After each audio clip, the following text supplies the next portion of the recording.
قرۃ العین سسٹر کا سوال ہے.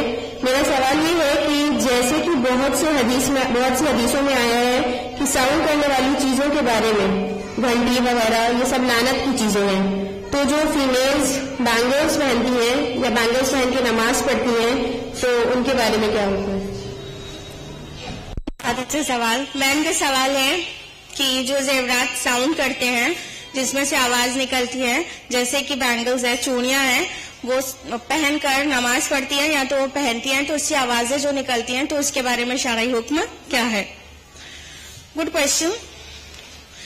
بہن, زیب و زینت کی جو چیزیں جائز ہیں وہ یہ کہ محرم کے درمیان ہونا چاہیے اور شوہر کے لیے ریکمینڈیڈ ہیں, اور زینت کی وہ چیزیں جو ہائڈ نہیں کی جا سکتی نامحرم سے, جیسے چوڑیاں ہیں, پائل ہے جس میں گھنگرو ہوتے ہیں, وہ جب عورت چلے گی تو بھی وہ بول سکتے ہیں. گھنگرو اور چوڑیاں چلنے میں, باہر نامحرم کے بیچ سے گزرنے میں وہ چیز چھپایا نہیں جا سکتا, تو یہ چیز منع ہے. اللہ سبحانہ و تعالی نے اس کی ممانعت کی ہے. ہم اپنی فلسفی نہیں بول رہے ہیں بلکہ قرآن حکیم سے اس کا ثبوت ملتا ہے. اللہ تعالیٰ نے فرمایا سورہ نور سورہ نمبر 24 آیت نمبر 31 میں کہ مومن عورتوں سے کہہ دو اپنی نگاہوں کو نیچے رکھیں اور اپنی شرمگاہوں کی حفاظت کریں, الا ما ظہر منہا, سوائے اس کے جو کھلی چیز ہے. ٹھیک ہے, اتنا کہنے کے بعد کہ جو کھلی چیز ہے, آگے اسی آیت میں سورہ نور کی آیت نمبر 31 میں یہ ہے کہ اور اپنے پیروں کو زمین پر مارتی ہوئی نہ چلے کہ جو زینت چھپاتی ہیں وہ پہچانی پڑے. یعنی اگر پیر میں کوئی گھنگرو والی چیز پہنی گئی ہے تو اتنا آہستہ سے چلنا ہوگا کہ اس کی آواز نامحرم تک نہ جانے پائے. گھر میں پہلے شوہر کے سامنے تو اٹ از اوکے, لیکن اگر باہر نکل رہی ہیں تو چاہے پائل ہو گھنگرو والی, چاہے چوڑی کنگن ہو بولنے والا, چونکہ نامحرم سے ایکسپوز نہیں ہونا چاہیے زینت, تو اس کی آواز کو اگر آپ کنٹرول نہیں کر پائیں گی تو پھر منع ہے, حرام ہے. اللہ تعالیٰ نے منع کیا کہ اپنے زینت کو ظاہر نہ کریں اور اپنے پیروں کو زمین پر مارتی ہوئی نہ چلیں کہ جو زینت چھپی ہے وہ پتہ چلے.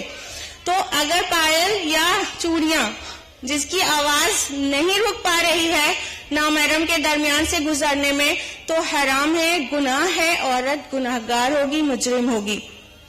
بہت ان اویئر ہے مسلم سوسائٹی ان چیزوں سے اور بہت عام ہے, اور مسلمان ساسیں اپنی بہووں کو خوب چوڑیاں پہناتی ہیں, خوب پائلیں پہناتی ہیں اور گھنگرو والی پہناتی ہیں, اور کپڑوں میں بعض اوقات گھنگرو لگایا جاتا ہے اور چلنے میں چھم چھم چھم عورت چلتی ہے, تو کیا اس میں اٹریکشن نہیں ہوگا؟ ہاں, یہ تو برا مت مانیے گا, کسی پرٹیکولر پرسن کو نہیں کہہ رہے ہیں, برا مت مانیے گا, یہ تو انوائٹ کرنا ہو گیا. کوئی اچھا بھلا بعمل مسلمان بھی گزر رہا ہو وہ چھم چھم کے پاس سے تو پلٹ کر دیکھنے لگے گا. تو یہی تو منع ہے, اسی کو تو فتنہ کہتے ہیں.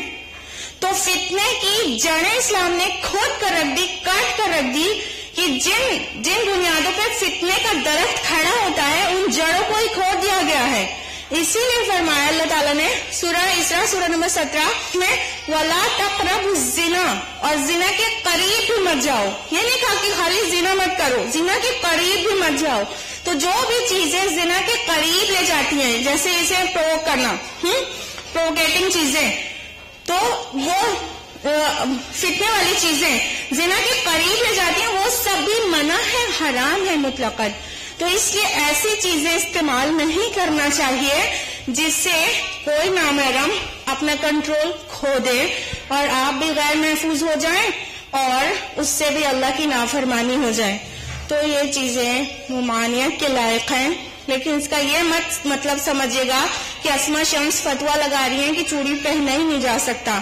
اگر چوڑی پہننا ہے اور اس کی آواز شوہر تک رہنی ہے تو پہنیے, اور اگر پہن کے باہر نکلنا ہے تو آپ کو ایسا کوئی انتظام کرنا ہوگا کہ اس کی آواز نہ نکلے. جب آپ نامحرم کے درمیان سے گزرے تو چوڑی کی آواز نہ نکلے اور پائل کی آواز نہ نکلے. جب نہیں نکلی آواز تو جائز ہے، اور ڈھکا ہوا ہونا چاہیے، کورڈ ہونا چاہیے، تو پھر جائز ہے. باقی امید ہے کہ آپ کو جواب نے مطمئن کیا ہوگا، اور امید ہے کہ عمل کے نقطۂ نظر سے سوال کیے جا رہے ہوں گے.